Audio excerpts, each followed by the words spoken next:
কোনো গোলকের ব্যাস 14 সেন্টিমিটার হলে সমগ্র তলের ক্ষেত্রফল কত? আমাদের প্রদত্ত রয়েছে কোনো একটা গোলক, তার ব্যাস কত? 14 সেন্টিমিটার। তাহলে অতএব ব্যাসার্ধ কত আসবে? ব্যাসার্ধ আসবে 14/2 সমান 7 সেন্টিমিটার। তাহলে গোলকটির ব্যাসার্ধ কত না লিখে আমরা ডাইরেক্ট ব্যাসার্ধ লিখছি। ব্যাসার্ধ সমান আর সমান কত আসবে?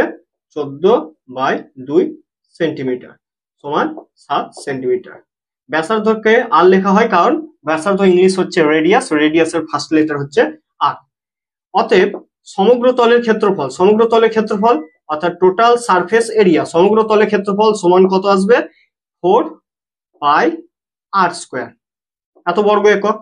ওকে, যেহেতু এখানে সেন্টিমিটার আছে তাই আমরা কি লিখবো? বর্গ সেন্টিমিটার। 4 পাই, পায়ের আসন্ন মান কত? 22/7। আর আর আর মানে অঙ্কে ব্যাসার্ধ, রেডিয়াস কত আছে? রেডিয়াস আছে 7, তাহলে 7 স্কোয়ার, এত বর্গ সেন্টিমিটার। ওকে, আচ্ছা ইউনিটটা একেবারে আমরা লাস্টে লিখছি। 7 1 7, 7 স্কোয়ারের মধ্যে কটা 7 গুণ আছে? দুটো 7 গুণ আছে। একটা 7 যদি আমরা ক্যান্সেল আউট করে দিই তাহলে একটা 7 পরে থাকবে। তাহলে আনসার কত আসছে?